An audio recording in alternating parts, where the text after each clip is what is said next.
The Sunrise Morning Show continues.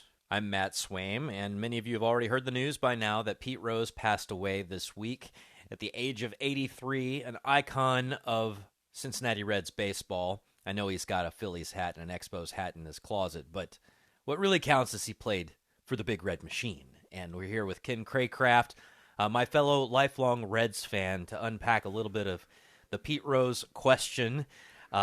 I mentioned the Pete Rose question rather than the Pete Rose story, Ken, because I was trying to think about a good way to toss this segment off.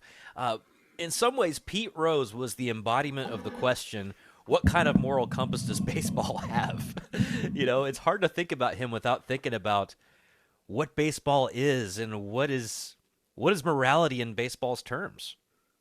Yeah, you're exactly right, Matt. Pete Rose was, I mean, it's a cant cliche, I guess, but he was bigger than life, and he was bigger than baseball. And you're exactly right. He raises Pete Rose by his life and career, and especially his life after baseball. Well, not especially, but including his life after baseball, does indeed raise in one's mind all kinds of questions about morality, about human action, about repentance, forgiveness. And the frailty, frankly, Matt, the frailty of the human spirit and the human soul.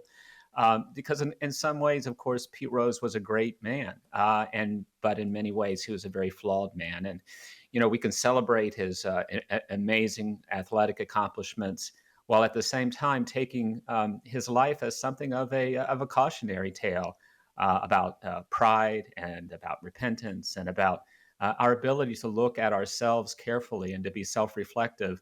And I think that one of Rose's deep flaws was that he wasn't able to do those last things. And obviously, we're alluding to his being banned from baseball, which was tragic, but which was a result of his own, in some sense, his own hubris.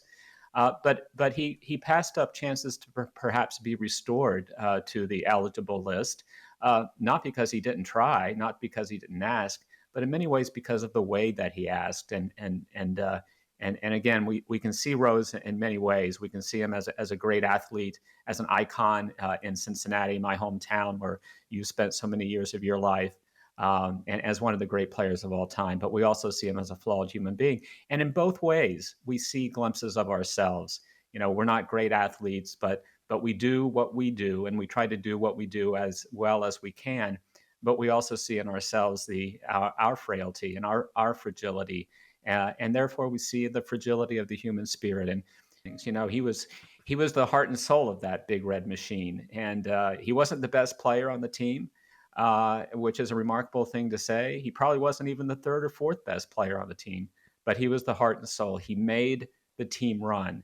And it was that indomitable spirit that made him Charlie Hustle, that made him one of the all-time icons, not just of the Cincinnati Reds and not just of baseball, but of athletics in general. Everybody knows who Charlie Hustle is. Everybody knows who Pete Rose is. Everybody has seen the image of him diving head first into the base, right, in midair, one of the Yes. greatest and most iconic sports photographs in history. That picture of him diving into third base, which everyone has seen, epitomizes Rose. And something else that epitomizes Rose is the 1970 All-Star Game. And Matt, I was 7 years old in 1970, but I was fortunate enough to be at that All-Star Game. And it's not just one of my earliest baseball memories, it's one of my earliest childhood memories. The 12th inning of a game that doesn't matter. Pete Rose barrels into Ray Fosse, the catcher at home plate, scores the winning run for the National League, and marches off triumphantly. That was Rose in a nutshell. A game that didn't matter, but which he hustled down the third base line.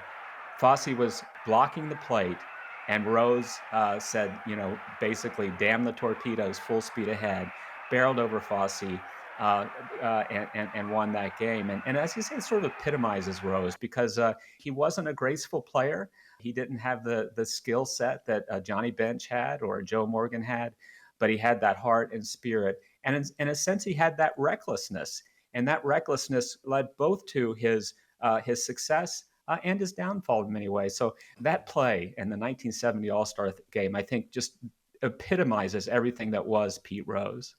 You know, Pete did not drink or smoke, but he did just about everything else, right? Yes, he did. I can't help but think I've been reflecting all kinds of things with the Pete Rose question on the table. Among them, the fact that he died on the vigil of the feast of Saint Therese, Yes, the little yes. flower who is known for her association with roses. And so I pray the mercy of God on the soul of Pete Rose, just as I pray the mercy of God on every soul that I hear at their passing. But I was thinking also of the brothers Karamazov this morning.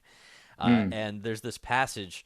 It's funny but also sad when Fyodor Pavlovich, the father, the rascally father, is in a cell with Father Zosima, and he's going off and blowing up big, and he says this line that, in some ways, kind of I think ties into Pete's idea of signing baseballs that said, "I'm sorry, I bet on baseball," and this whole question of what he did after his career. But yeah. Fyodor says, and I quote, "I play the fool, Pyotr Alexandrovich, to make myself agreeable, though I don't really know myself sometimes what I do it for."